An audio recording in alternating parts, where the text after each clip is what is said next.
Welkom by die Ligpunt Kerk podcast. As Ligpunt Gemeente is dit ons begeerte om God te verheerlik deur disippels te wees wat disippels maak en 'n kerk te wees wat kerke plant. Geniet hierdie week se preek.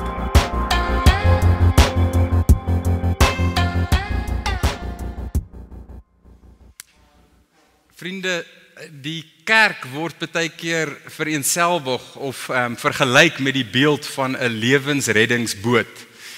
Die lewensreddingsboot is in die see en hy is daarso met die doel om mense te red uit die water uit, om hulle te red uit die oordeel van sonde en hulle in hierdie lewensreddingsboot in te bring. En dit is 'n goeie beeld, want dis presies wanneer die kerk effektief is, wanneer hy in die wêreld is, nê?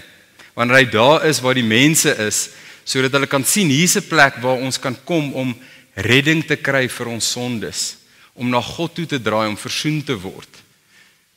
Die probleem is wanneer die water in die lewensreddingsboot inkom, nê? Dan skielik begin die lewensreddingsboot miskien nie meer lyk soos die opsie van redding nie. En dis presies die storie van die kerk in Korinthe wat Paulus in hierdie eerste klomp hoofstukke oor gesels, dat die wêreld het in die kerk ingekom. Hy praat met hulle aan die begin van Korinthe en hy sê, die kerk het begin om individue aan te hang en na te jaag. Leiers, en dat faksies begin bestaan, van sekere mense wat hierdie leiers najaag, ander mense wat hierdie leiers najaag, en hulle was arrogant daaroor. Hulle was trots dat hulle in hierdie kamp is of in daai kamp is, net soos die wêreld daar buite. En dan gaan hy aan, laasweek het ons gekyk na hoe seksuele immoraliteit wat in die wêreld gebeur, in die kerk van Korinthe ingekom het. Op so 'n manier dat Paulus hulle ernstig moet aanspreek. En vandag se gedeelte is die volgende hoofstuk in hierdie wêreld wat in die kerk van Korinthe ingekom het. In hierdie geval was dit gewees dat die Christene het onder mekaar vasgesit en hulle daai sake voor die publieke howe van Korinthe gevat om op te klaar. So met ander woorde, hulle het begin om te baklei daar buite in die publieke howe. So die probleem van vandag se gedeelte word opgesom in vers 1, en ek gaan dit net vir ons lees, sodat ons weer die gevoel kan kry vir wat Paulus hier aanspreek. Hy sê daar in vers 1, when one of you has a grievance against another, does he dare to go to law before the unrighteous instead of the saints? So dinge net om vir ons die konteks reg te laat verstaan uit hierdie eerste vers uit die probleem wat hulle daar ondervind het. Die eerste ding is dat Paulus is nie ongelukkig dat daar sake tussen Christene is nie. Hy is nie ongelukkig dat hulle probleme met mekaar het nie. Hoor wat sê hy daar? Hy sê, when one of you has a grievance. Met ander woorde, Paulus verwag, daar gaan dinge wees tussen gelowiges. Ons is nog nie in die hemel nie. Daar gaan nog sondes wees wat uitspeel in die kerk tussen gelowiges. Waaroor hy besorgd is die manier hoe hulle dit hanteer. Hy is besorgd dat hulle dit vat buite die kerk na siviele howe toe, voor ongelowiges, om hulle te help om hierdie sake aan te spreek en te adresseer. Die tweede ding wat ons moet sien in hierdie probleem is dat hy praat van grievances, en in Afrikaans is die woord griewe. So hoor dit nie baie nie, maar griewe teen mekaar, en een van die ander woorde wat hy gebruik is, soos hy praat van trivial griewe. Met ander woorde, hy sê dis onbenullige sake, dis kleinighede, in alle waarskynlikheid, as ons kyk na die woorde wat hy gebruik, hy praat van defraud, dan was dit waarskynlik besigheidspraktyke wat skeef geloop het. Ergens het broers met mekaar besigheid gedoen, of daar was 'n eiendomstransaksie, en dinge het skeef geloop, en hulle het mekaar voor die hof gesleep, om dit op te los, buite die kerk, voor die ongelowiges. En wat vir ons belangrik is daarso, om miskien ook net te noem, is dat hierdie was siviele sake, met ander woorde, dit was nie kriminele sake nie. Paulus sê op 'n ander plek in Romeine 13, dat Christene moet onderhewig wees aan die owerhede. Met ander woorde, ons sit onsself onder die wet en die owerhede met kriminele sake. Hierdie was siviele verskille tussen broers. En die derde ding, miskien net om te sê hierso, is dat hierdie siviele howe in Korinthe was publieke affæres gewees. Met ander woorde, hulle het nie 'n LA Law of 'n Suits gehad wat hulle kon kyk vir hulle vermaak nie, né? Hierdie was die vermaak vir die Korinthe. Jy het gegaan vir 'n dag of 'n middag of 'n oggend se vermaak in die publiek om te gaan kyk hoe ouens in jou stad sake teen mekaar bring. En so het jy soms 'n bietjie op hoogte gekom van die nuutste kindernuus en die besigheidspraktyke wat skeef geloop het in Korinthe. En dit was die manier hoe hulle hierdie howe benut het. Daar was ten minste 2 magistrate gewees. Daar was baie keer 'n jury van ten minste 40 mense van die publiek tot baie keer in die honderde. Met ander woorde, daar was baie mense. Dit was in die oog van die publiek wat dit plaasgevind het. En daar was dikwels partydigheid en omkopery in hierdie howe. As jy genoeg geld gehad het, genoeg invloed gehad het, dan was dit baie waarskynlik dat jou saak sou wen. Dit was die lewe in Korinthe. En dit is die probleem wat Paulus hierso aanspreek vir hierdie Christene en hoe hy hulle wil teregwys op 'n manier om hulle terug te laat kom en terug te laat draai na wat die evangelie vir ons sê oor hoe ons met mekaar moet handel. So as vers 1 die probleem is wat hy aanspreek, dan kan ek vir julle die kort antwoord gee op vanoggend se preek. So as jy net hierdie een ding onthou, die antwoord is in vers 11. So die laaste vers van hierdie gedeelte gee hy die antwoord. So dis soos die spoiler vir vandag se preek. So die kort weergawe is dat in vers 11 sê hy, "And such were some of you, but you were washed, you were sanctified, you were justified in the name of the Lord Jesus Christ and by the Spirit of our God." Hy sê, hierdie is julle ware identiteit. Jesus het julle gered, hy het julle syne gemaak. Hoe kan julle nog optree soos die wêreld daar buite? Dit maak nie sin nie. So daar het julle dit. Dis die kort weergawe van vanoggend se preek, maar ek gaan vir julle die lang weergawe gee. Paulus doen dit aan die hand van 'n tegniek wat hy dikwels gebruik, en hy gebruik retoriese vrae. En hierdie vrae gebruik hy om hierdie Christene in Korinthe te vra, sodat hulle kan besin en kan dink en kan reflekteer oor wat hierdie identiteit van hulle as geredde Christene, kinders van God, beteken aan die hand van hierdie manier waarop hulle nou optree. En hy doen dit aan die hand van 3 maniere, en dis net hierdie punte wat ek saam met julle wil deel vanoggend. Hy sê vir hulle, onthou waarna toe julle gered is as Christene. En hy sê, onthou tweedens, waarvoor julle gered is as Christene. En derdens sê hy, onthou van wat julle gered is as Christene. So kom ons kyk na hierdie eerste ene. Onthou waarna toe jy gered is in die toekoms, as jy 'n kind van God is.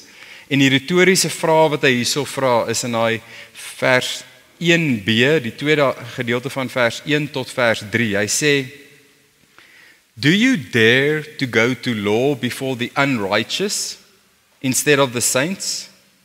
Do you not know that the saints will judge the world? And if the world is to be judged by you, are you incompetent to try trivial cases?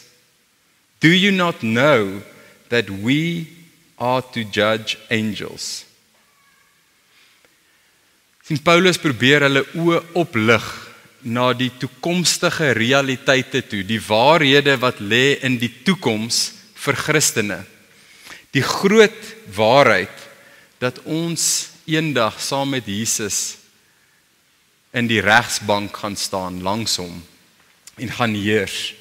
Ek wil 'n prentjie vir julle skets, want ek dink dis wat Paulus hier probeer doen. Verbeel jou, jy's in 'n hoë regshof en daar's 'n groot saak wat gaan begin en die Hooggeregshof regter sit bo en hy's net reg om die saak te begin en die regspanne is daar en die verhoor en die publiek sit in die paviljoene en hulle is reg om hierdie saak aan te hoor en net voor dit begin staan die beskuldigde voor die Hooggeregsregter en hy's daar vir hoogverraad. En voor die saak begin klim die regter gou af van sy regterstoel en hy loop om en hy kom staan langs hierdie beskuldigde en hy sê vat hom een kant toe en hy sê vir hom hoorie voor ons hierdie saak begin wil ek net hoor of jy my nie miskien net kan help nie. Daar's 'n probleem wat ek het met die boedel wat met my broer. Ek voel hy het my so bietjie ingedoen hierso.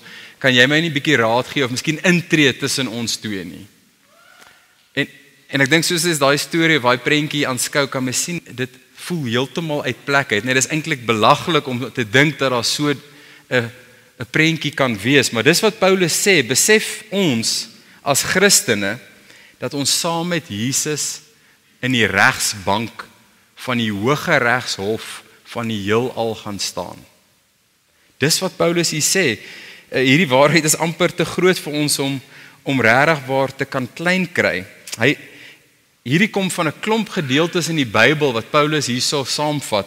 Ek lees vir julle net uit Openbaring 3 vers 21 waar Jesus sê, "The one who conquers, I will grant him to sit with me on my throne, as I also conquered and sat down with my Father on his throne." Die waarheid is ons gaan heers saam met Jesus. Elke Christen wat volhard in geloof in Jesus gaan saam met hom op sy troon sit en heers. Maar in Lukas 22 gaan Jesus verder waar hy praat met sy volgelinge, sy disippels en hy sê vir hulle, "And I assign to you as my Father assigned to me a kingdom, that you may eat and drink at my table in my kingdom and sit on thrones, judging the 12 tribes of Israel." Christen, besef ons dat ons gaan heers en oordeel saam met Jesus. Die grootheid en die voorreg hiervan is eintlik te groot vir ons om werklik te kan begryp. Hy sê selfs die engele, die hoogste orde van geskape wesens, gaan voor daai troon verskyn waar ons langs Jesus gaan staan. Dis die roeping, dis die grootsheid van waarheen elke Christen op pad is. Dis die beloofde land waartoe ons bestem is. Dis waarheen hierdie reddingsbootjie, die kerk, op pad is na. Is om te heers en te oordeel saam met Jesus. So in die lig daarvan sê Paulus, hoe durf ons medegelowiges voor die howe in die publiek van die wêreld neem? Hoe durf ons? Wat is die alternatief? So wat moet ons doen, Paulus? En hy sê daar in vers 4 en 5, hy sê, "So if you have cases, why do you lay them before those who have no standing in the church? I say this to your shame. Can it be that there is no one among you wise enough to settle a dispute between brothers?" Skaam julle, sê Paulus. Is daar niemand onder julle wat kan help om hierdie sake tussen broers op te klaar en te hanteer nie? Moet julle dit na buite toe vat, na die howe toe? Dis skreiend, sê Paulus, dis amper krimineel. Dit maak nie sin nie. Hoe kan ons na die ongereddes, die ongeregtiges in die wêreld gaan om die sake van gelowiges in die kerk op te los? Nou Ligpunt, ons vat miskien nie mekaar hof toe nie, maar ek wonder hier in Ligpunt, as daar huweliksprobleme opduik in Ligpunt, waarheen hardloop ons? En ek dink so dikwels gaan ons na buite die kerk om te probeer hulp kry, nê. Ons gaan na 'n klomp ander plekke toe, maar ons gaan nie na binne in die kerk en ons soek 'n wyse Christen koppel wat ons mee kan praat om ons situasie en ons probleme mee te deel, sodat hulle 'n pad saam met ons kan stap, sodat ons hierdie herstel kan bewerk nie. Ons is so vinnig om na buitentoe te gaan en dikwels vind ons eers hier in die kerk uit dat daar probleme is wanneer dit klaar by die prokureurs is. En dan is die geveg alreeds op wêreldse terme. Dan is dit so moeilik om rekonsiliasie te bewerkstellig. En as daar ongelukkighede is tussen mede-ligpunters, en ek dink selfs soos ek dit hierso noem, is ek seker meeste van ons hierso sal kan dink aan situasies in ligpunt waar daar ongelukkighede is tussen medegelowiges. Selfs van ons wat ongelukkighede het met mekaar. Waarheen gaan ons om daai dinge op te klaar? Om daai dinge op te los? Dis hoekom ons ligpunt gesinne het, sodat ons dit in daai konteks kan hanteer. Dis hoekom ons ligpunt gesinsleiers het, sodat ons dit met die hulp van hierdie leiers kan adresseer. Dis hoekom ons ouderlinge het, sodat ons met die hulp van die ouderlinge ook hierdie sake kan adresseer in die lig en aan die hand van die toekoms waarna ons geroep is.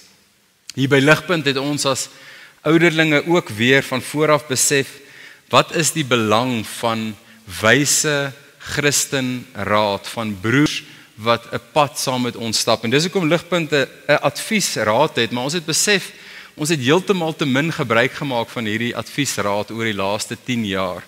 En dis hoekom ons ook opnuut toegewyd en committed is om hierdie adviesraad fermer en sterker op die been te kry soos ons die pad vorentoe stap.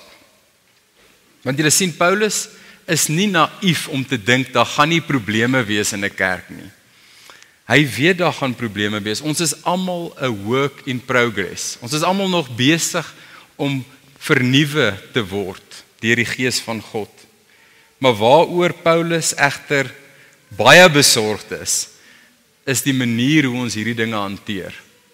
Hy is besorgd daaroor dat ons dit hanteer binne in die kerk, tussen medegelowiges, en aan die hand van hierdie glorieryke toekoms waarna toe hy ons red, waar ons gaan heers en oordeel langs Jesus in die regsbank van God. So dis die eerste ding waaraan Paulus hierdie kerk in Korinthe wil herinner. Die tweede ding is, hy sê vir hulle, onthou waarvoor julle gered is in die hede, in die hier en nou. Kyk daar in vers 6 tot 8, die retoriese vraag wat Paulus hier gebruik. Hy sê, but brother goes to law against brother, and that before unbelievers. To have lawsuits at all with one another is already a defeat for you. So wat is die groot probleem hierso? Die probleem is broers, want hy gebruik daai woord herhaaldelik in hierdie gedeelte 4 keer. Broers vat mekaar hof toe. Hulle baklei op wêreldse terme in plaas van dat hulle baklei en dinge uitsorteer op broederlike, Christelike, Jesus terme. En hoekom is dit so groot skande? Dit is so groot skande want daar's baie meer op die spel as hulle eie naam. Hulle dink miskien hulle gaan hof toe om hulle naam reg te stel en vir hulle geregtigheid te kry. Maar op die einde van die dag is dit Jesus se naam wat op die spel is. Dis die kerk, sy bruid, wat hy ten duurste gekoop het, wat hy gewas het, wat hy syne gemaak het, wie se reputasie op die spel is. En in Romeine 1 vers 5 maak Paulus dit duidelik wanneer hy sê die kerk se doel is om hierdie goeie nuus van die evangelie te verkondig for the sake of his name. Dis vir Jesus se naams onthaalwe, en dan sê hy among all the nations, voor al die nasies. Dis waarvoor die kerk daar is, dis vir die naam van Jesus en die getuienis voor al die nasies. Die kerk is God se gemeenskap van gelowiges wat op God se missie is, op God se groot opdrag om die goeie nuus vir almal te bring en te wys. Dis 'n sekere manier wat dit natuurlik die lig vir die wêreld, maar op 'n ander manier is dit die getuigskrif van God se goedheid.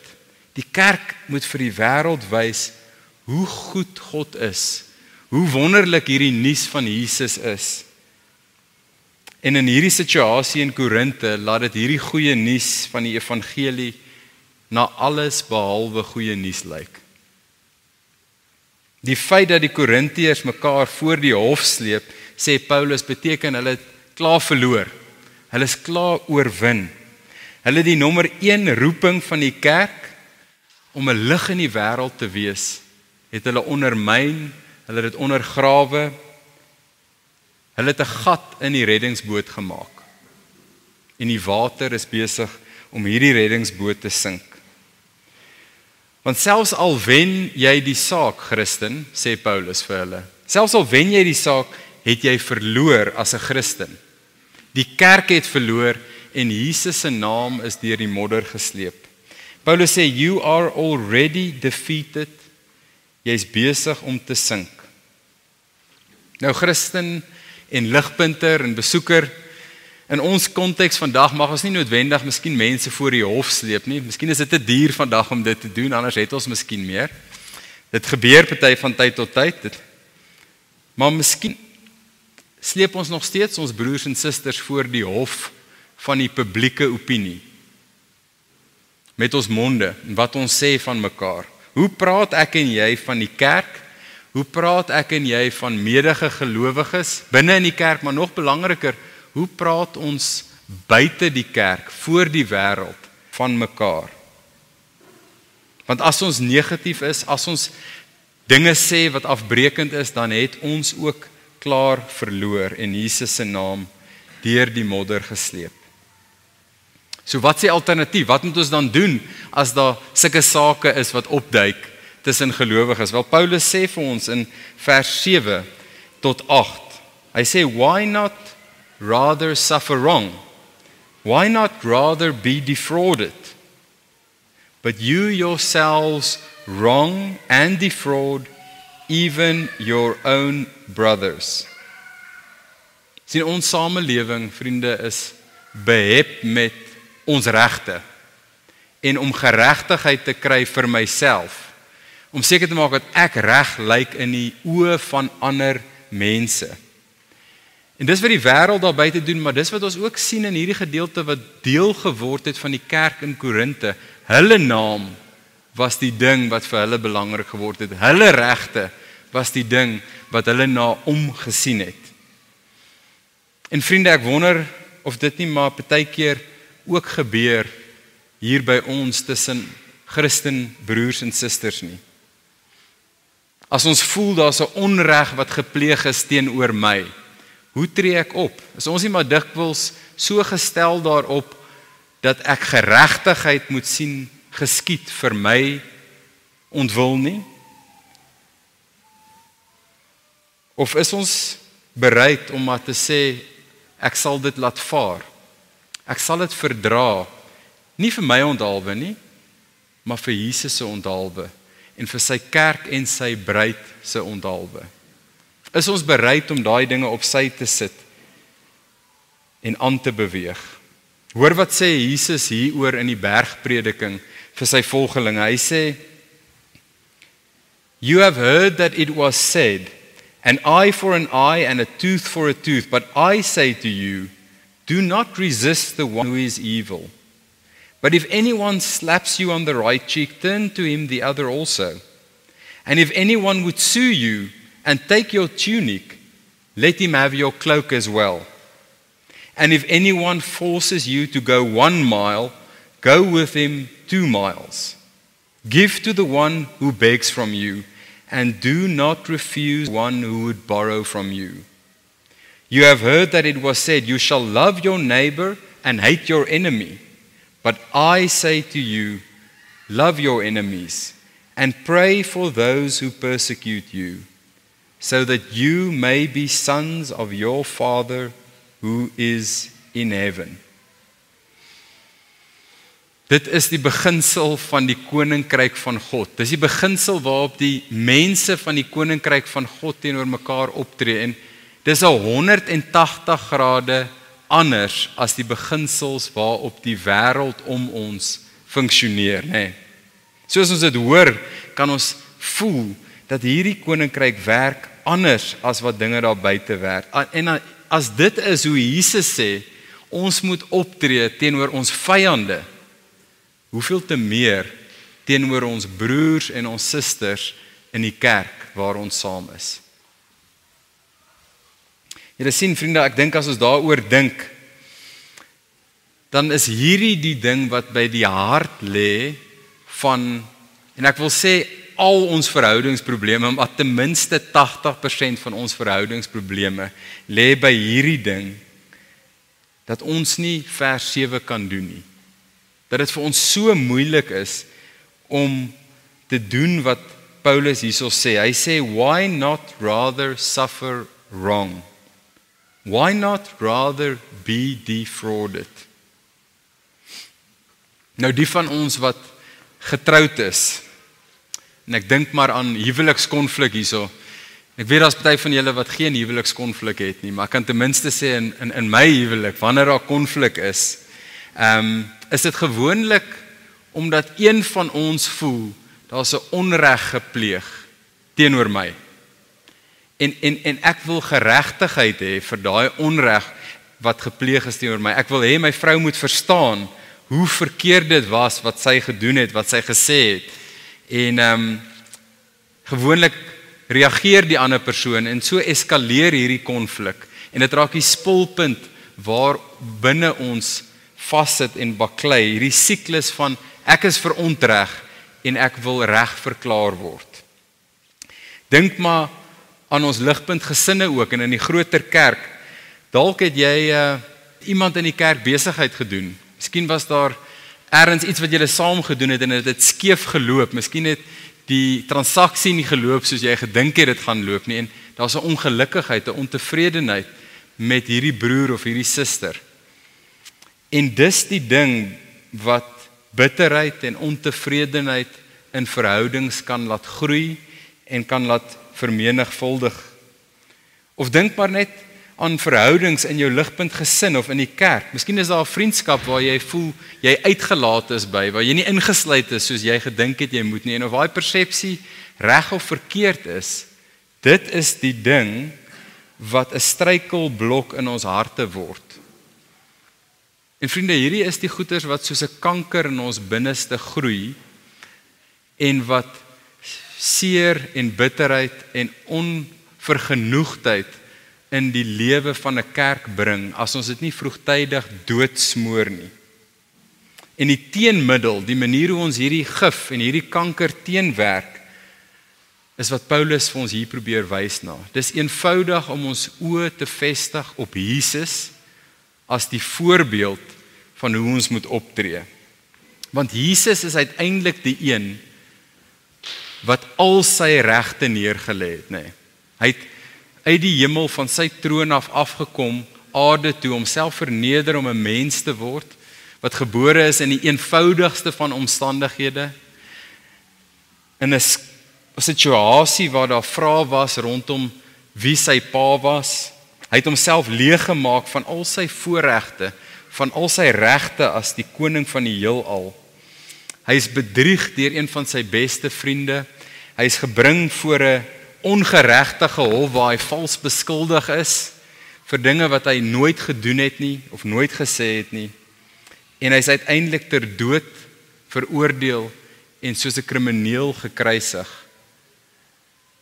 Hy het sy regte neergelê sodat hy versoening kon werkstellig vir ons met God. Sodat hy ons in die reg kon stel met God die Vader. En ons kon herstel in 'n liefdevolle verhouding met ons hemelse Vader.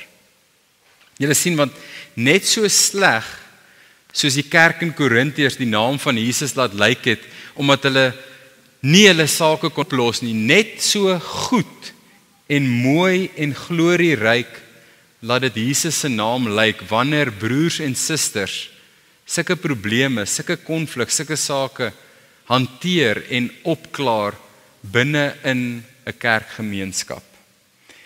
Dis die getuienis na buite gaan nie so seer oor is daar probleme of is daar nie probleme nie. Die getuienis na buite gaan oor is ons besig om daai probleme te hanteer en is ons besig om dit op te klaar op 'n manier wat Jesus se naam eer aanbring. Op 'n opofferende, liefdevolle manier in die voetspore van Jesus. En dis waarom Jesus ook die aand voor hy gekruisig is vir sy disippels gesê het, hierdie is die nuwe opdrag wat ek vir julle gee as my kerk wat nou begin. Hy het vir hulle gesê in Johannes 13, "A new commandment I give to you, that you love one another. Just as I have loved you, you also are to love one another. By this all people will know that you are my disciples, if you have love for one another." Julle sien, die kerk is die plek waar die wêreld moet sien en moet kan inkyk van buite en hulle moet Jesus se liefde sien soos dit uitgelewe word tussen gelowiges, tussen ons wat hierso saam is. Later in 1 Korintiërs sê Paulus in Korintiërs 13, hy sê, "Love does not insist on its own way, it bears all things, it endures all things." Ware liefde is nie gestel om sy eie wil te kry nie, sy eie geregtigheid te soek nie. En in Ligpunt is ons interaksies met mekaar so dat die wêreld kan sien dat ons mekaar werklik liefhet. Dat ons opofferend na mekaar toe in liefde draai, selfs daar waar dit moeilik is om lief te hê. En ons moet weet dit gaan moeilik wees hierdie kant van die graf om lief te hê, selfs binne die kerk. Maar lê ons onsself in liefde neer vir Jesus se onthaalwe. Ons moet onthou waarvoor hierdie lewensreddingsboot is, vriende. En as hierdie lewensreddingsboot die kerk nie meer lyk soos 'n lewensreddingsboot nie, dan is die kerk in moeilikheid. En dit bring ons by die derde punt en die laaste een wat Paulus die kerk voorroep in Korinte, maar ook vir ons. Hy sê vir hulle, onthou waarvan julle gered is in die verlede. En hy vra hierdie retoriese vraag, hy sê, "Do you not know that the unrighteous will not inherit the kingdom of God? Do not be deceived, such were some of you."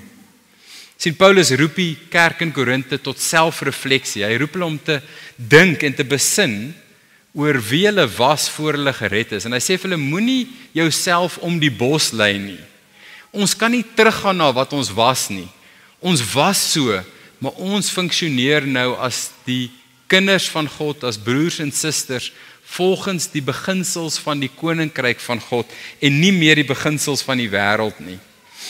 En hoor die lys sondes wat hy hierso noem, wat hulle was in hulle lewe voor hulle Christene geword het. En ek dink hierdie lys praat so van ons samelewing ook. Hy sê daar in Korintiërs 1 vers 6, 9 tot 10, hy sê, "Do not be deceived, neither the sexually immoral, nor idolaters, nor adulterers, nor men who practice homosexuality, nor thieves, nor the greedy, nor drunkards, nor revilers, nor swindlers will inherit the kingdom of God." En vriende, as ons eerlik is, dan kon almal van ons van daai sondes afmerk voor ons tot bekering gekom het, voor ons geloof in Jesus gesit het. En of jy 3 of 4 of 5 of 1 van daai sondes kon afmerk, ons was almal in die verkeerd gewees. En as ons regtig eerlik is met onsself, dan weet ons dat daar was selfs tye waar ons as gelowiges weer op daai pad van daai sondes begin afbeweeg het. En miskien is daar van ons hierso wat selfs nou op van daai paaie weer teruggaan en in sonde terugval en in die houvas van sonde onsself bevind. En of dit seksuele sondes wat hy hier uitnoem, seks voor die huwelik of buite die huwelik, en hy praat van 'n huwelik hierso as 'n huwelik tussen een man en een vrou, en of dit geldgierigheid is wat uitspeel in oneerlike besigheidspraktyke, in belastingontduiking, en of dit sonde is van die tong, van hoe ons praat van ander, hoe daar partykeer 'n leuen te maklik oor ons lippe glip, wat ook al dit mag wees vir jou. Paulus se waarskuwing is hierso, ons kan nie teruggaan soontoe nie. Ons is nie meer daai mense nie. Jesus het ons gered, hy het ons gewas, hy het ons syne gemaak. Moet ons self nie mislei nie. Die wat onbekerend volhard in hierdie sonde, sê Paulus daar in vers 9 en 10, sal nie die koninkryk van God beerwe nie. Vir die wat aanhou om dit 'n lewenstyl te maak. En dit bring ons, vriende, om mee af te sluit vol sirkel weer by die antwoord in vers 11, waar Paulus vir hierdie kerk sê, but you were washed, you were sanctified, you were justified in the name of the Lord Jesus Christ and by the Spirit of our God. Hy sê vir hulle, ons was daai mense gewees, maar deur die naam van Jesus Christus, ons Here, en deur die Gees van God wat nou in ons werk, is dit nie meer wie ons is nie. Daar is nie lewe daar nie. Die lewe is hierdie nuwe lewe in Jesus. En hy sê 3 dinge vir hulle daar. Hy sê vir hulle, ons is gewas. Dis in die verlede tyd. Die wat in Jesus is gewas van die skuldlas van ons sonde, die klagstaat wat teen ons gestaan het. En soos Dawid sê in Psalm 51, die wie God van hulle sondes was, is witter as sneeu. Daar's niks meer wat teen ons getel kan word nie. Ons is skoon gewas. En die tweede ding wat hy vir hulle sê, hy sê, hy het ons gesanctify, hy het ons heilig gemaak en heilig verklaar. Ons is sy mense, ons is sy tempel, waar sy teenwoordigheid nou wandel. Ons is afgesonder vir hom as sy heilige mense. En die derde ding wat hy vir hulle sê, is hy sê vir hulle, en God het ons geregverdig. God het ons regverdig verklaar voor hom. En as ons mooi dink daaroor, is hierdie hoftaal wat hy gebruik, nê. Paulus gebruik hoftaal hierso van die een hof wat uiteindelik vir alle ewigheid gaan saak maak. Jy sien, elke ander hofuitspraak is tydelik, maar daar's een hof wat sy uitspraak vir alle ewigheid gaan hou. Dis die Hooggeregshof van God, aan die einde van tyd, waar elke mens voor God gaan verskyn. En Paulus sê hierso, vir jou Christen, is jy klaar geregtig verklaar in Jesus, in daai hof. Die oordeel is weg, ons is vrygespreek, ons skuld is afgehandel, en daarom kan ons ander vryspreek.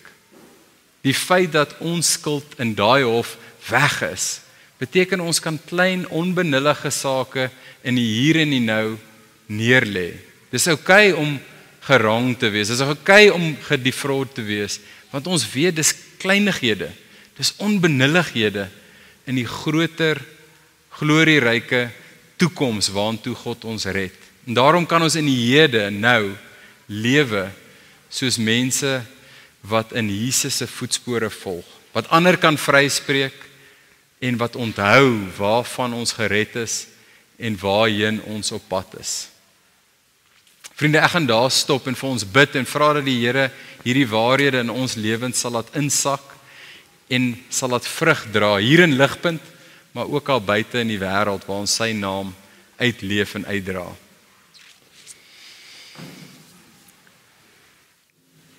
Here Jesus, ons kom na U toe en ons lig ons oë op, Here. Dankie vir hierdie groot, wonderbaarlike boodskap van die redding wat ons het in Jesus, van die werk wat U doen deur die Gees in ons. Dankie dat U ons red vir 'n toekoms wat ons nie eers kan indink nie, wat ons amper nie eers kan verbeel nie, waar ons gaan heers saam met U op U troon vir alle ewigheid. O Here, help ons om in die lig daarvan te lewe. Help ons om vandag in daai waarheid te wandel. En Here, op die manier hoe ons met mekaar in Ligpunt en as gelowiges in die kerke waar ons is, teenoor mekaar optree, Here, mag dit ingekleer en bepaal word deur daai waarheid. Here Jesus, maar mag dit terselfdertyd aangevuur en gedryf word deur waarvan ons gered is as gelowiges. Dat ons nie meer daai mense is wat ons was nie. U die sonde skuld weggewas. U het ons vrygemaak. En Here, U het ons U eie gemaak. Ons is heilig en skoon gewas voor die lewende God. En daarin lê die ewige lewe. Ons dankie daarvoor, Here Jesus. Amen. Vir meer inligting oor Ligpunt Kerk, besoek gerus ons webwerf op www.ligpunt.com of kontak ons gerus by info@ligpunt.com.